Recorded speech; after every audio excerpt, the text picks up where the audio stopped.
a society, I believe, does not have the ability to bury its dead. It's a society that does not appreciate the fact of its existence.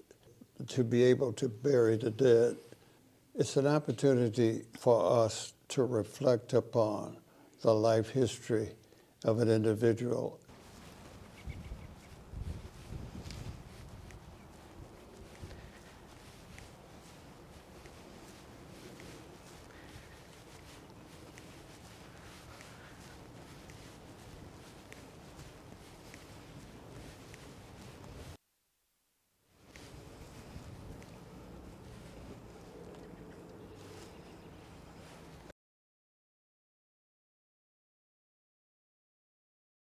So this is the Confederate Mound, and it's where an estimated like 4,000 to 6,000 soldiers who were from the Confederacy were buried after they died at Camp Douglas. We're standing right now in the largest burial place of Confederate soldiers outside of the South. There are more than 4,500 soldiers buried here in concentric circles around this monument. The monument itself was dedicated in, I believe it was 1895, and there were, at the time that it was dedicated, almost 100,000 people here for the dedication.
It was considered at the time to be a conciliatory monument, as were most of those monuments that were put up at that time, trying to heal the rift that still remained from the Civil War between the North and the South. The President of the United States was here, along with most of his cabinet, along with many, many other members of Congress who came here to see this dedication. You'll notice that the monument is very, very impressive. It is a very impressive looking monument. You have a soldier standing at the top. He's in bronze, and he's standing on top of a column. The column at the top looks like a castle or a kind of some sort of battlement at the top.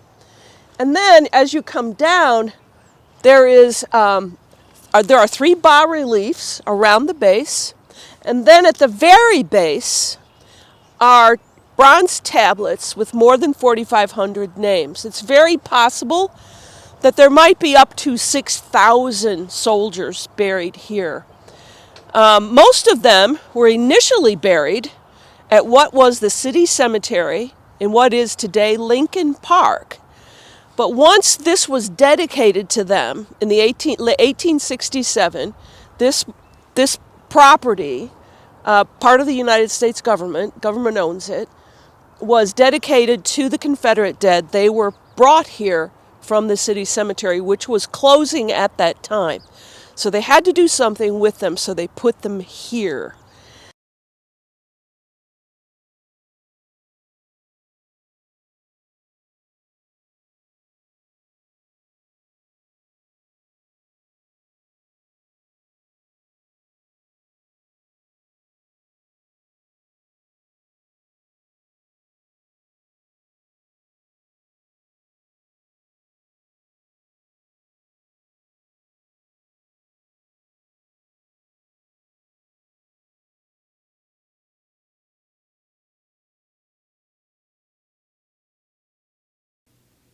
Well, in the case of Oakwood Cemetery, when our business began, did not offer services to African Americans.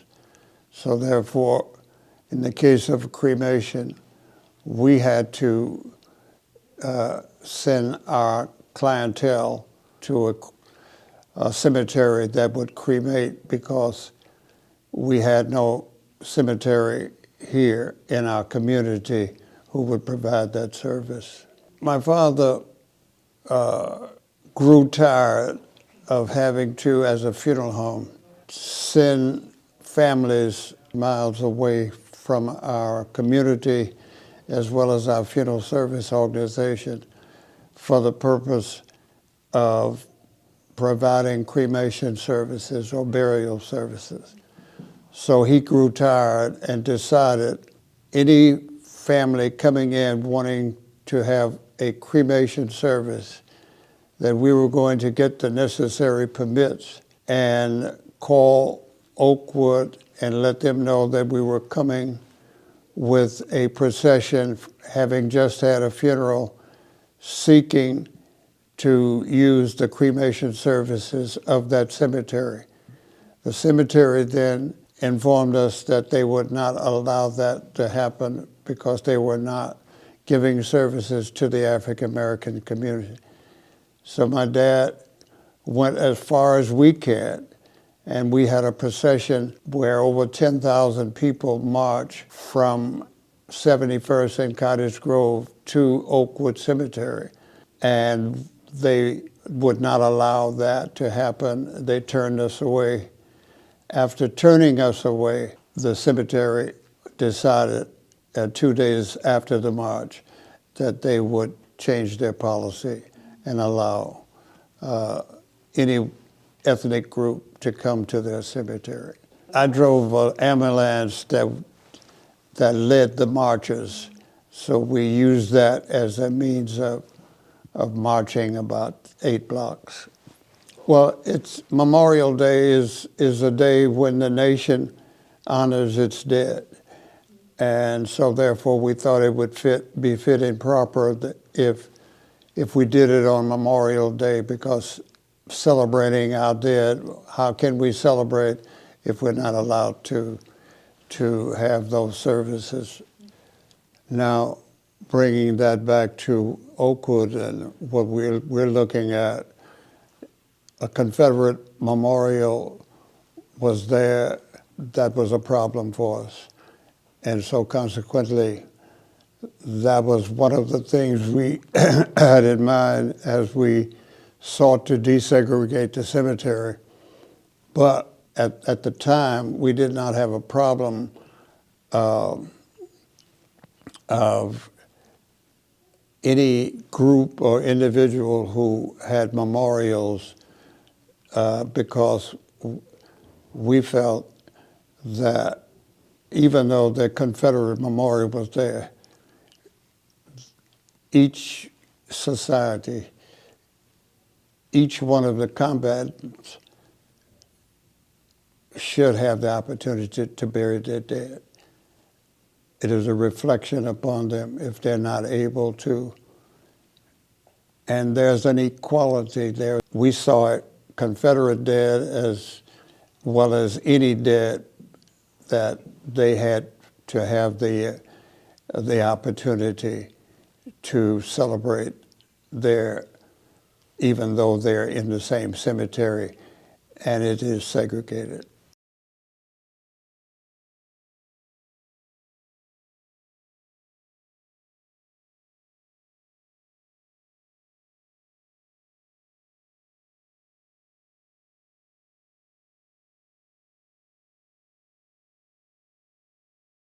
Funeral service is a calling.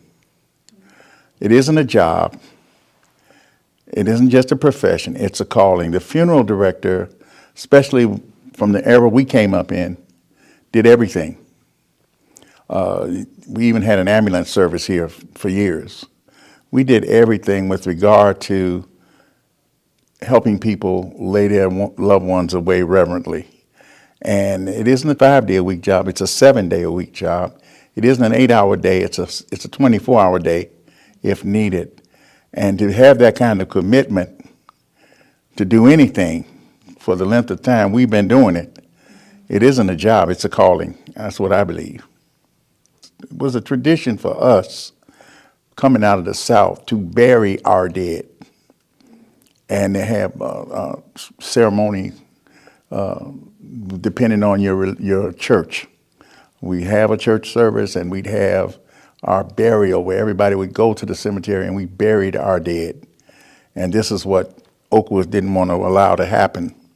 And so that's when this family, particular family that we had at that time, agreed with Mr. Leak that we would not bury their loved one as long as it took until they surrendered at Oakwood, which is what happened. We did bury the person they turned down and refused eventually.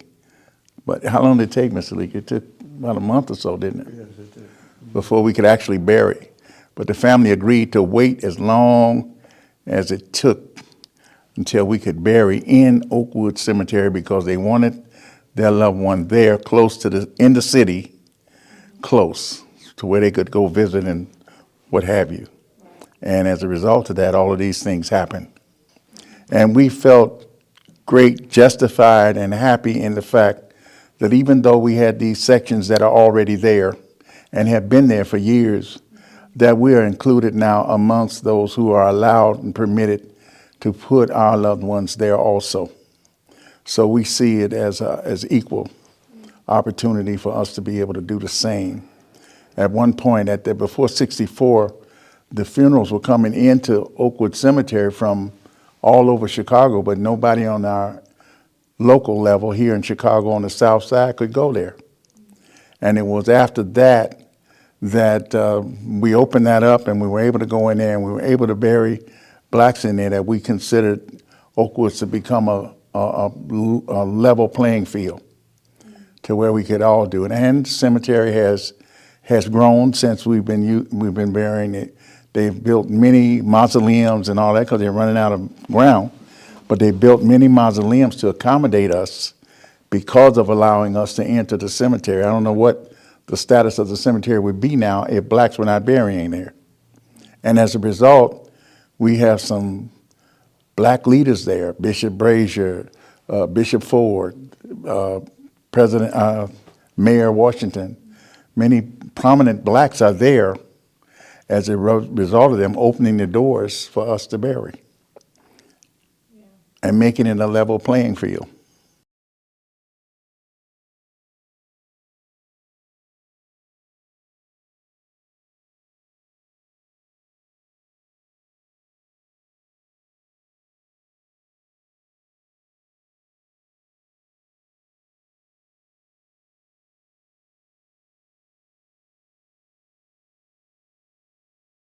And I think that the total of the synopsis of this whole thing is that the important thing for us as a community with regard to Oakwood Cemetery was that they opened their gates to us and allowed us to utilize that facility to lay our loved ones away, which is something that we felt entitled to, and we felt that it should have been happening all the time.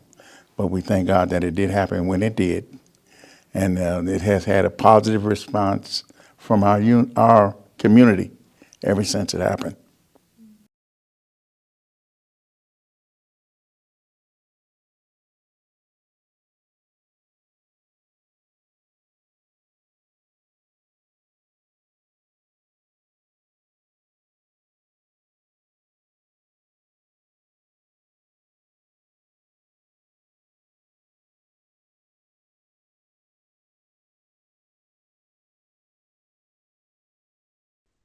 Yeah, we actually haven't had one since I think 2020, I think, because everything got shut down. Mhm.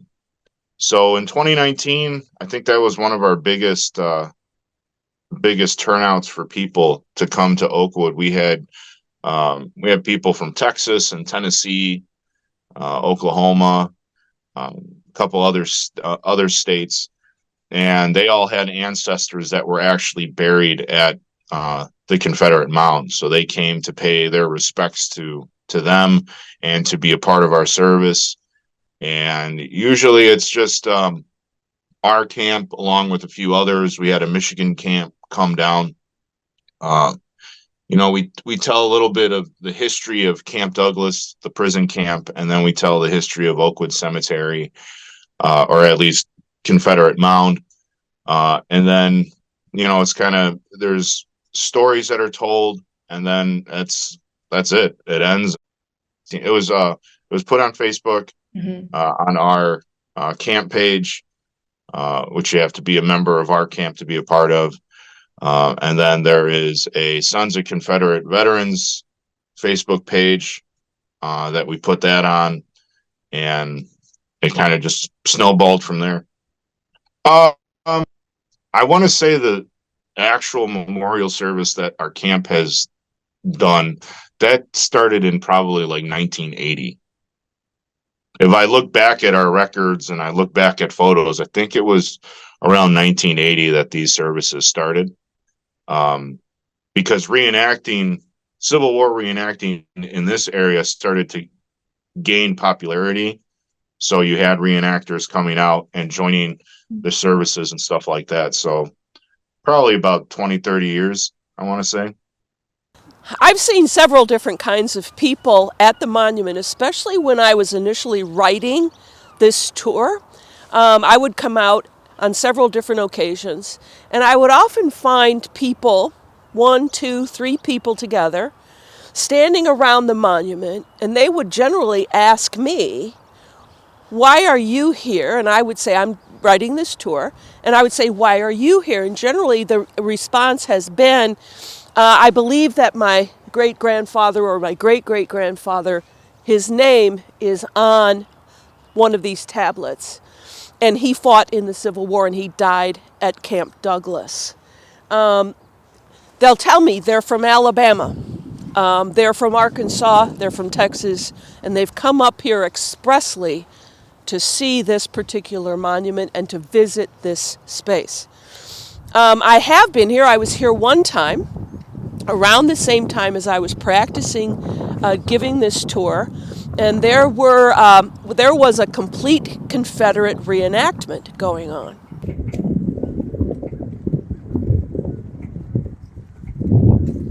Details ready. Hey! Fire! Arms. Load. You can see that there is a United States flagpole here, United States flag on top of a pole. They had an alternative flagpole with the Confederate flag on it. They were fully dressed in Confederate uniforms, recognizing all the way from like a general all the way down to privates. And they had women here that were in hoop skirts and things like that. As I moved through the cemetery to practice that day, they were doing some shooting of blanks. I mean, they were blank shots. They were not real live ammunition, but they were doing a reenactment for sure. So there have been a lot of different kinds of people here, and many different kinds of people have taken our tour as well. I had joined the Sons of Confederate Veterans and moved up in the ranks, so to speak, to be a camp commander, which kind of opened the door up to a lot of other avenues of being able to do ancestral research and stuff like that. And as I was collecting information on my ancestors, I came across Jacob and learned that I have a connection to Camp Douglas at the same time of being its camp commander. So I felt that was pretty special to have something like that. I joined the Sons of Confederate Veterans because my ancestors, I have ancestors that fought on both sides, and I felt that I needed to represent both. I needed to show my children that their families weren't super boring, and just the love for American history and the love for history. Period. I think that was the real reason why I was joining. In order to be uh, a member of the Sons of Confederate Veterans, you actually have to show documentation um,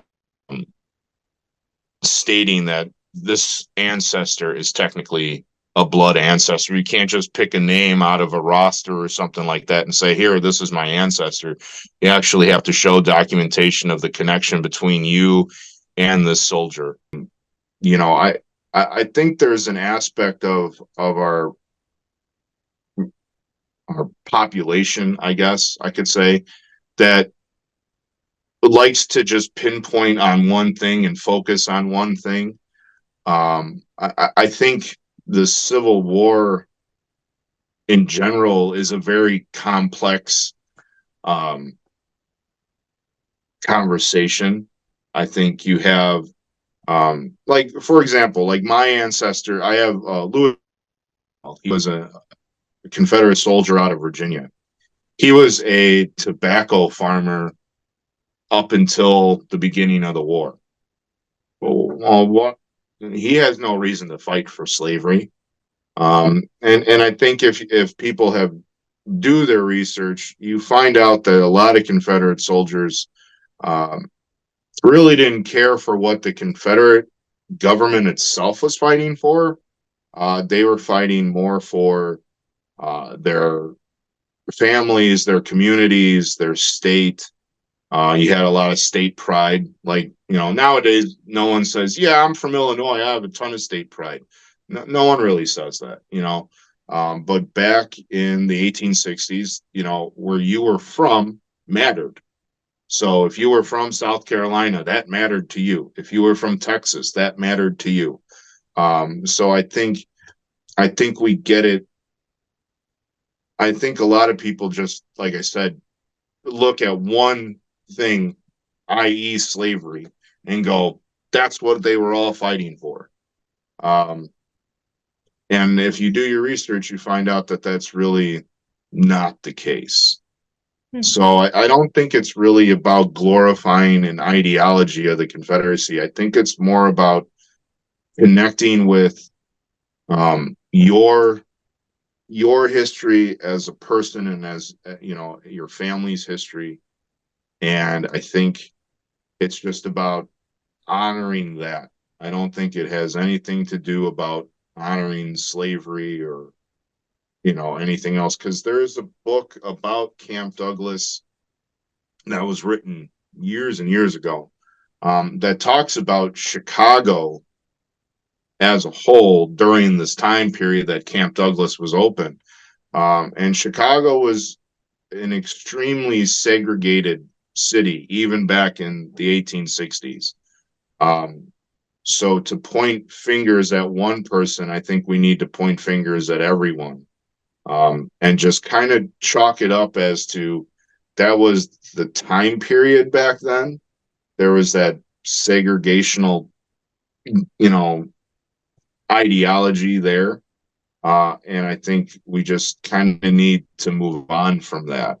And I think people have a hard time doing that, but I think that would be the best for our world, is that we move on from that, because that was back in the 1860s. That's not 2024.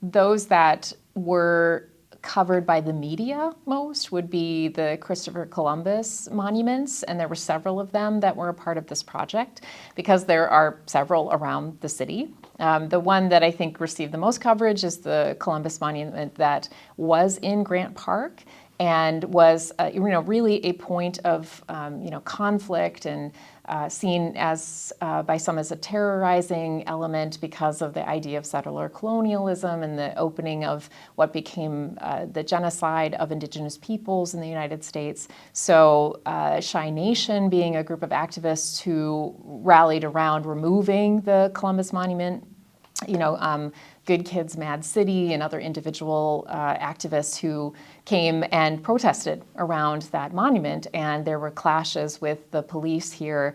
And because of that, threat of violence and acts, against the protesters, and some would say the protesters against others who were rallying for the monument, the monument was removed because the mayor, then Mayor Lori Lightfoot, wanted to prevent violence from happening around that. But that really launched a conversation around what to do with these symbols, some symbols of propaganda, symbols of heritage, symbols of identity, and the conflict around narratives of what they mean, and also how to create space, public space that is safe for everybody. And I think furthermore, what are the narratives that come forward from the monuments that we have in public space? The Monuments Project was about finding and ensuring that there's truth being told around history, and that the narratives are not just founding narratives that speak to what somebody might want us to think about the founding of this city or other places, but what are the multiple stories, the multiple perspectives, the real history as we reveal the conflicting nature of the people that we memorialize as well as human beings.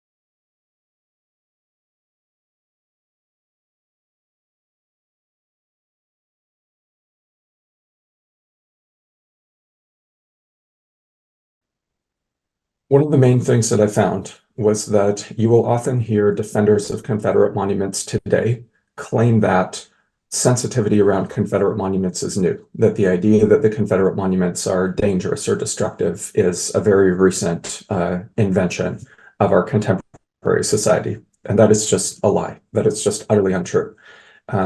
Resistance to Confederate commemoration goes back to the very earliest documents that we have in the postbellum Black press. As soon as the monuments are coming up in the late 1860s and early 1870s, Black journalists are noticing it. And as the monument building campaign comes to become, gains momentum, there's more and more concern about what is being done under the banner of Confederate commemoration. It's a complicated topic, and I think that this is a conversation that is still being worked out. To me, there is a difference between a Confederate monument that is placed in a cemetery and a Confederate monument that is placed in a traffic circle or in front of a courthouse or out front of a Capitol building or in some other sort of dramatically public space. It comes back to what we were talking about before, about the difference between grieving and glorification. Personally, I think that there is some room for Confederate grieving and no room for Confederate glorification. And I think we need to pay a lot of attention to the specifics of how particular monuments are constructed, what they look like, what they do, how they create a kind of atmosphere around them in order to answer this complicated question of whether you're looking at something that is about grief or about something that is about glorification. And I don't think that we're ever going to have firm answers to that. And I think we need to keep those conversations open rather than closing.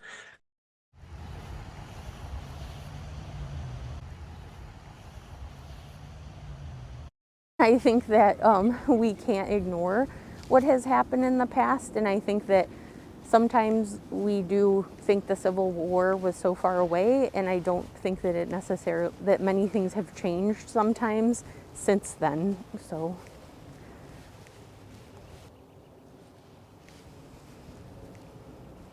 All right, and we're good?